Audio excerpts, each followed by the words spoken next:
روتا کیوں ہے؟ اس زمانے کے الفاظ اپنے اور ساتھی کے ساتھ الفاظ ہیں، دیکھنا حضرت کا کہنا سچ ہوگا، سچ ثابت ہوگا، اور تو ایک دن نواب بنے گا۔ جو شخص صحیح بخاری حفظ کرے گا اسے 1000 روپے کا انعام دیا جائے گا، اور جو بلوغ المرام یاد کرے گا اسے 100 روپے انعام کی صورت میں دیا جائے گا۔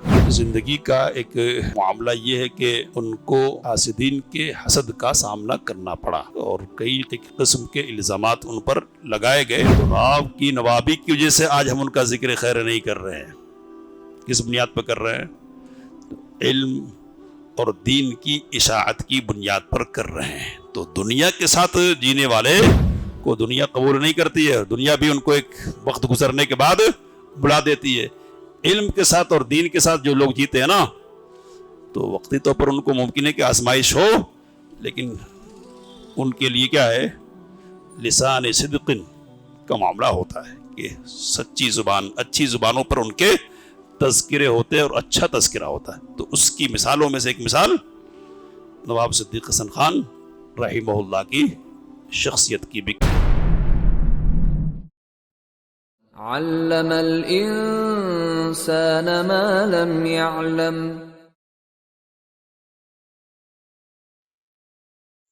بھوپال کی نوابی ملنے کے بعد علمی جو خدمات ہیں ان کا ذکر ہوا،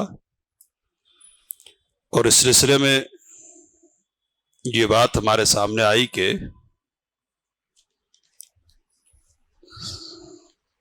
نواب صدیق حسن خان نے یہ اعلان کیا تھا کہ جو شخص صحیح بخاری حفظ کرے گا اسے 1000 روپے کا انعام دیا جائے گا، اور جو بلوغ المرام یاد کرے گا اسے 100 روپے انعام کی صورت میں دیا جائے گا۔ تو حدیث کی خدمت کی ایک کوشش تھی، علم کی نشر اور اشاعت کے سلسلے کی ایک کوشش یہ تھی کہ انہوں نے تفسیر ابن کثیر، صحیح بخاری کی شرح فتح الباری اور امام شوکانی کی کتاب نیل الاوطار کے نسخے قلمی منگوائے باہر سے، اور پھر ان کو اپنے خرچے پر چھپوایا اور اہل علم کے درمیان مفت میں ان کو تقسیم کیا۔ یہ بات آپ کے سامنے آئی کہ اس سے پہلے یہ کتابیں ہندوستان میں معروف اور متداول نہیں تھی، لوگ ان کو جانتے نہیں تھے۔ تو یہ بڑا کارنامہ ہے نواب صدیق حسن خان بھوپالی رحمہ اللہ کا۔ نواب صاحب نے خود کتابیں لکھی، اور آپ کو یہ بات بتائی گئی کہ 222 کے قریب ان کی کتابیں ہیں، اور یہ بھی بتائی گئی تھی کہ الگ الگ موضوعات پر۔ تو وقت کے جتنے موضوعات ہو سکتے تھے تقریباً سبوں پر نواب صاحب نے کتابیں لکھی ہیں، اور کتابوں کی خوبی یہ تھی کہ جس موضوع پر لکھتے تھے اس موضوع کے تمام پہلوؤں کو سمیٹنے کی کوشش کرتے تھے، ہر پہلو پر لکھنے کی کوشش کرتے تھے۔ تفسیر پر عربی زبان میں ان کی کتاب ہے فتح البیان فی مقاصد القرآن، تو یہ چھپی ہوئی ہے، 15 جلدوں میں چھپی ہے، 15۔ اور تعارف میں لکھا کہ تفسیر سلفی خال عن الاسرائیلیات، سلفی تفسیر ہے جو اسرائیلیات سے خالی ہے، یعنی صرف احادیث اور آثار کی بنیاد پر یہ تفسیر لکھی گئی ہے۔ عرب دنیا میں متداول ہے اور پڑھتے ہیں لوگ۔ اردو میں بھی انہوں نے تفسیر لکھی تھی ترجمان القرآن کے نام سے، تو یہ 5 جلدوں میں ہے اور پاکستان سے چھپی ہوئی ہے۔ حدیث میں بھی بہت ساری کتابیں ہیں، تو ان میں سے کتاب عون الباری لحل ادلۃ البخاری، بخاری کی شرح کے طور پر، تو یہ 5 جلدوں میں ہے اور مطبوع ہے، چھپی ہوئی ہے، عرب دنیا میں موجود ہے۔ اسی طرح سراج الوہاب فی کشف مطالب مسلم ابن حجاج، صحیح مسلم کی ایک شرح ہے، اس کی توضیح پر یہ مشتمل ہے کتاب، تو یہ بھی عربی میں ہے اور عرب دنیا میں مشہور اور معروف ہے۔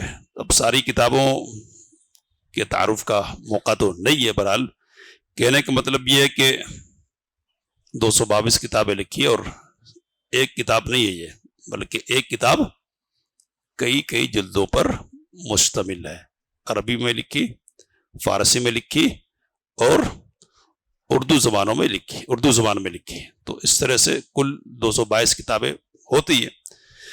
یہ بڑا کارنامہ، اب یہ بات بھی آپ کو بتائی گئی تھی کہ چھوٹی چھوٹی جو کتابیں نا رسالے، ان کا ذکر نہیں ہے ان میں، وہ تو بہت سارے ہو سکتے ہیں۔ بہرحال آگے بڑھتے ہیں۔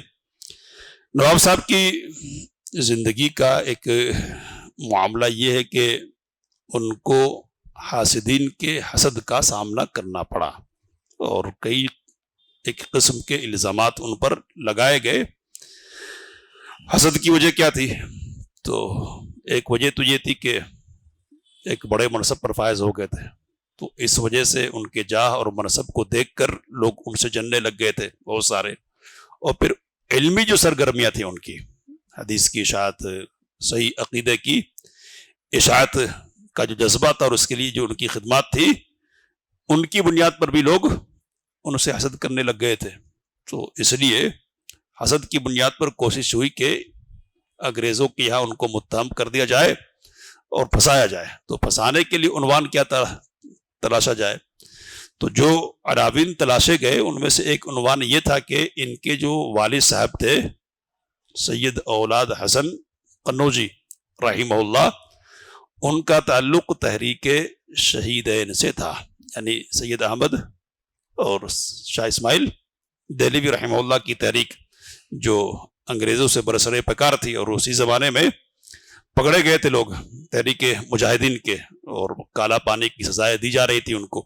تو یہ مشہور واقعہ تھا اس وقت کا، تو اس واقعے کو بنیاد بنا کر نواب صاحب کے ساتھ کھیل کھیلنے کی کوشش ہوئی، اور لوگوں نے انگریزوں کے یہاں یہ لگایا کہ نواب صاحب لوگوں کو جہاد کی ترغیب دیتے ہیں اور انگریزوں کے خلاف جہاد کرنے پر ابھارتے ہیں، اور وہابیت کے خاص مبلغ ہیں۔ تو وہابیت اس زمانے میں ایک گالی تھی، اور وہابی کا لیبل اگر کسی پر لگا دیا جائے تو پھر وہ باغی کا مترادف ہو جاتا تھا، یعنی باغی ہی کہلاتا تھا۔ تو یہ الزام بھی لگایا گیا، اور پھر یہ کہا گیا کہ ان کی جو اہلیہ ہے نواب شاہ جہاں بیگم، تو وہ بس نام کی حکمراں ہے، سارا کام کون دیکھ رہے؟ تو سارے اختیارات ان سے گویا کہ چھین لیے پردے کے نام پر انہوں نے، اور بہت ساری جاگیردار ہیں جو انہوں نے ضبط کر لیے ہیں، اور بندوبست اور امور میں ریاست کے سختی سے کام لیتے وغیرہ۔ تو اس طرح کی کئی ایک الزام تراشیاں کی گئی، اور پھر فیصلہ انگریزوں کی طرف سے یہ ہوا کہ ان کو نوابی سے بے دخل کر دیا جائے۔ تو ایک لمبا عرصہ انہوں نے 13 سال تک نواب رہے، اور اس کے بعد 1885 عیسوی میں تمام اختیارات چھین لیے گئے۔ پھر جو اہلیہ تھی نواب شاہ جہاں بیگم، تو ان کی کوشش سے 1890 میں پھر نوابی ملی ہے، لیکن ظاہر سی بات ہے کہ ایک عرصہ گزرنے کے بعد وہ دلچسپی تو نہیں رہے گی، اب شر ہو تو خیر بھی رہتا ہے۔ تو اب فرصت کے لمحات میسر آئے تو پھر کیا کریں گے، تو لکھنے پڑھنے کا جو کام ہے وہ اچھا خاصا انداز میں نواب صدیق حسن خان رحمہ اللہ نے کیا ہے۔ بہرحال تو یہ ایک زندگی کا حصہ تھا۔ ان کی زندگی کے کچھ معاملات تھے، اب بڑے عہدے پر فائز ہے تو زندگی کی ترتیب کیا تھی؟ تو روزانہ کے معاملات میں یہ لکھا ہے کہ فجر سے پہلے جاگتے، تہجد کی نماز پڑھتے، اور نماز فجر کے بعد تلاوت قرآن اور وظائف میں، یعنی اذکار جو ہوتے ہیں نا ان میں مشغول ہو جاتے۔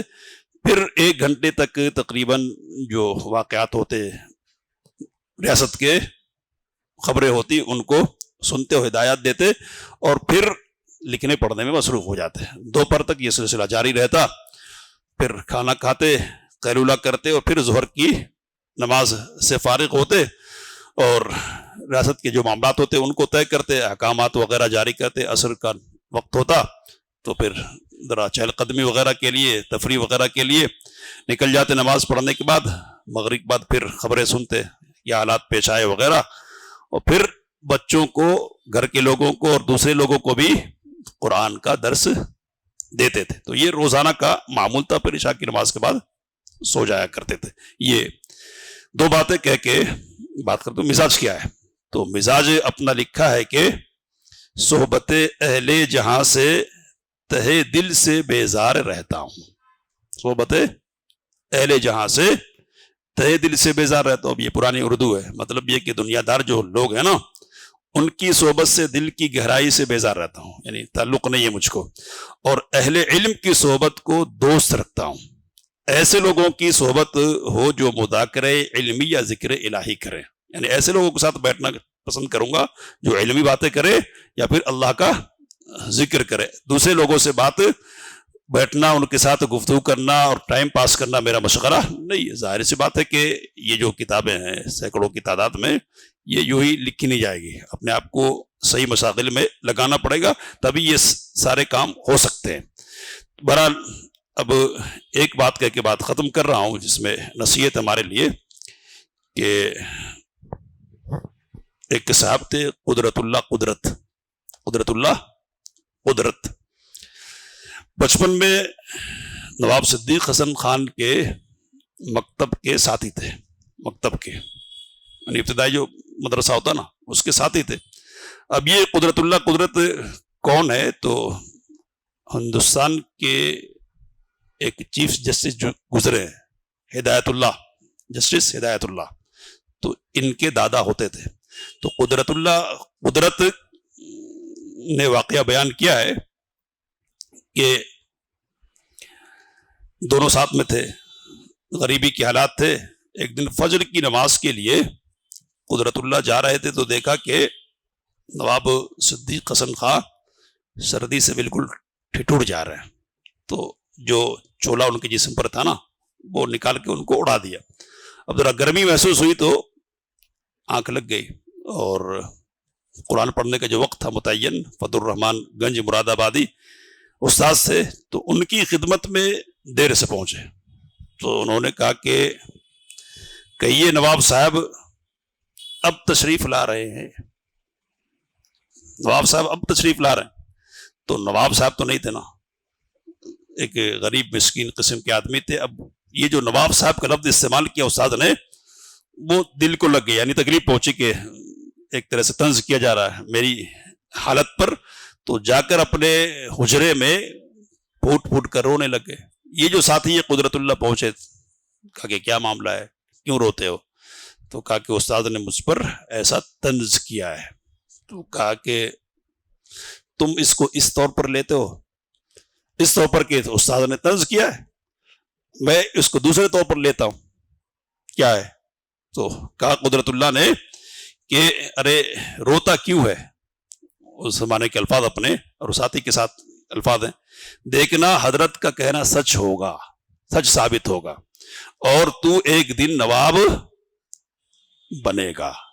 اور پھر کیا ہوا؟ تو پھر آگے ایک دلچسپی کی بات ہے، کہا کہ پھر مولوی صاحب نے ایک پرچہ ان کو لکھ کر دیا۔ کس نے؟ قدرت اللہ نے، کہ جب صدیق حسن خان نواب ہوں گے تو قدرت اللہ کو 114 روپے کی نوکری دیں گے۔ اسی وقت لکھ کے پرچی دے دیا، کہ انہوں نے نواب صاحب نے دیا ان کو۔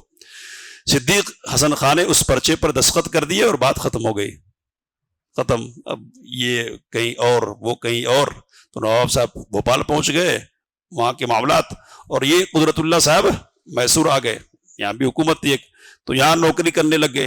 جب ان کو پتا چلا کہ نواب صدیق حسن خان کی شادی نواب شاہ جہاں بیگم سے ہو گئی ہے اور نوابی ان کو مل گئی ہے، تو میسور کو چھوڑ چھاڑ کے بھوپال پہنچ گئے اور کہا کہ یہ آپ کی پرچی ہے جو آپ نے مجھ کو لکھ کر دی تھی، اور اس پر آپ کا دستخط ہے، مجھے نوکری ہونا ہے۔ تو کہتے کہ فوراً ان کو 114 روپے ماہانہ پر کوٹھی جو حکومت کی ہوتی تھی کوٹھیاں، ان کا نگراں اور محتمم بنا کر متعین کر دیا۔ باتیں تو بہت ساری ہیں زندگی سے متعلق، ہے نا، لیکن خلاصے کے طور پر ایک بات یہ ہے کہ قسمت کے فیصلے ہر ایک پر غالب، سارے فیصلوں پر غالبات ہے۔ آغاز کیا ہے، انجام کیا ہے؟ تو آغاز کیا ہے، غریبی میں ہے، یتیمی میں ہے، اور اختتام کیا ہے تو نوابی کے ساتھ ہو رہی ہے۔ اس پورے معاملے میں یہ دیکھیں گے کہ زندگی کیسی گزاری ہے، تو سیدھی سادھی زندگی، اور نوابی ملنے کے بعد بھی وہ ٹھاٹ پاٹ کی زندگی اختیار نہیں کی اور دنیا داری میں نہیں پڑے نواب صدیق حسن خان، بلکہ دین کو، دین کی خدمت کو اپنا مشغلہ بنایا۔ نواب بہت سارے آئے اور گئے نا، ہندوستان میں کتنے نواب آئے ہوں گے، گئے ہوں گے، کتنوں کو جانتے ہم، پہلے بھی گزرے ہوں گے نا کتنوں کو۔ تو نواب کی نوابی کی وجہ سے آج ہم ان کا ذکر خیر نہیں کر رہے ہیں۔ کس بنیاد پہ کر رہے ہیں؟ علم اور دین کی اشاعت کی بنیاد پر کر رہے ہیں۔ تو دنیا کے ساتھ جینے والے کو دنیا قبول نہیں کرتی ہے، دنیا بھی ان کو ایک وقت گزرنے کے بعد بلا دیتی ہے۔ علم کے ساتھ اور دین کے ساتھ جو لوگ جیتے ہیں نا، تو وقتی طور پر ان کو ممکن ہے کہ آزمائش ہو، لیکن ان کے لیے کیا ہے، لسان صدق کا معاملہ ہوتا ہے کہ سچی زبان، اچھی زبانوں پر ان کے تذکرے ہوتے ہیں اور اچھا تذکرہ ہوتا ہے۔ تو اس کی مثالوں میں سے ایک مثال نواب صدیق حسن خان رحمہ اللہ کی شخصیت کی بھی کہ زندہ ہے، اور بہت زندہ ہے کہ عرب بڑے بڑے علماء صدیق حسن خان کا نام لیتے ہیں، ذکر خیر کرتے ہیں، ان کی کتابوں کا حوالہ دیتے ہوئے فخر محسوس کرتے ہیں کہ بھوپالی نے لکھا ہے، بھوپالی کا حوالہ ہے یہ، ہے نا۔ کس بنیاد پر ہے؟ دین اور علم کی خدمت کی بنیاد پر، کیا کہ بل تؤثرون الحیات الدنیا والآخرۃ خیر وابقا۔ تو یہاں اتنا ملا ہے، وہاں تو اور ملنا چاہیے، پڑھتے جائیں گے لوگ، ذکر ہوتا جائے گا نا، تو وہاں درجات میں بلندی ہوتی جائے گی۔ اس بارے میں ہم کو سوچنا چاہیے۔ اللہ سے دعا کی باتوں کو سمجھنے، اس کام لینے کی توفیق مت فرمائے، آمین وآخر دعوانا الحمدللہ رب العالمین۔ علم الإنسان ما لم يعلم